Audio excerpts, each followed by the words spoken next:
Charlotte's Web, Chapter 2, Wilbur, written by E.B. White, illustrated by Garth Williams, and read aloud by Emily Jane Bryden. Fern loved Wilbur more than anything. She loved to stroke him, to feed him, to put him to bed. Every morning, as soon as she got up, she warmed his milk, tied his bib on, and held the bottle for him. Every afternoon, when the school bus stopped in front of her house, she jumped out and ran to the kitchen to fix another bottle for him. She fed him again at supper time and again just before going to bed. Mrs. Arable gave him a feeding around noontime each day when Fern was away in school. Wilbur loved his milk, and he was never happier than when Fern was warming up a bottle for him. He would stand and gaze up at her with adoring eyes. For the first few days in his life, Wilbur was allowed to live in a box near the stove in the kitchen. Then, when Mrs. Arable complained, he was moved to a bigger box in the woodshed. At 2 weeks of age, he was moved outdoors. It was apple blossom time, and the days were getting warmer. Mr. Arable fixed a small yard specially for Wilbur under an apple tree and gave him a large wooden box full of straw with a doorway cut in it so he would walk in and out as he pleased.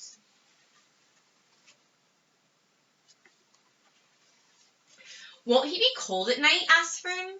"No," said her father. "You watch and see what he does." Carrying a bottle of milk, Fern sat down under the apple tree inside the yard. Wilbur ran to her, and she held the bottle for him while he sucked. While he had finished the last drop, he grunted and walked sleepily into the box. Fern peered through the door. Wilbur was poking the straw with his snout. In a short time, he had dug a tunnel in the straw. He crawled into the tunnel and disappeared from sight, completely covered in straw. Fern was enchanted. It relieved her mind to know that her baby would sleep covered up and would stay warm. Every morning after breakfast, Wilbur walked out to the road with Fern and waited with her till the bus came. She would wave goodbye to him, and he would stand and watch the bus until it vanished around a turn. While Fern was in school, Wilbur was shut up inside his yard. But as soon as she got home in the afternoon, she would take him out and he would follow her around the place. If she went into the house, Wilbur went too. If she went upstairs, Wilbur would wait at the bottom step until she came down again. If she took her doll for a walk in the doll carriage, Wilbur followed along. Sometimes, on these journeys, Wilbur would get tired, and Fern would pick him up and put him in the carriage alongside the doll. He liked this.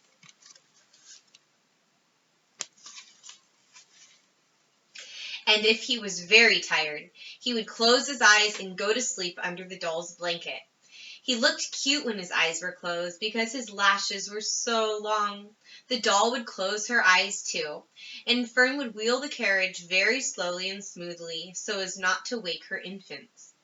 One warm afternoon, Fern and Avery put on bathing suits and went down to the brook for a swim. Wilbur tagged along at Fern's heels. When she waded into the brook, Wilbur waded in with her. He found the water quite cold, too cold for his liking. So while the children swam and played and splashed water at each other, Wilbur amused himself in the mud along the edge of the brook, where it was warm and moist and delightfully sticky and oozy. Every day was a happy day, and every night was peaceful. Wilbur was what farmers call a spring pig, which simply means that he was born in springtime. When he was 5 weeks old, Mr. Arable said he was now big enough to sell and would have to be sold. Fern broke down and wept, but her father was firm about it. Wilbur's appetite had increased. He was beginning to eat scraps of food in addition to milk. Mr. Arable was not willing to provide for him any longer. He had already sold Wilbur's 10 brothers and sisters. "He's got to go, Fern," he said.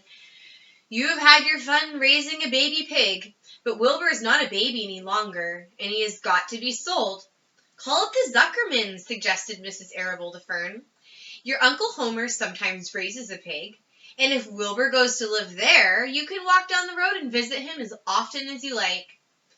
"How much money should I ask for him?" Fern wanted to know. "Well," said her father, "he's a runt. Tell your Uncle Homer you've got a pig you'd sell for $6, and see what he says." And it was soon arranged. Fern phoned and got her Aunt Edith, and her Aunt Edith hollered for Uncle Homer, and Uncle Homer came in from the barn and talked to Fern. When he heard that the price was only $6, he said he would buy the pig. Next day, Wilbur was taken from his home under the apple tree and went to live in a manure pile in the cellar of Zuckerman's barn. The next chapter will be Chapter 3, Escape.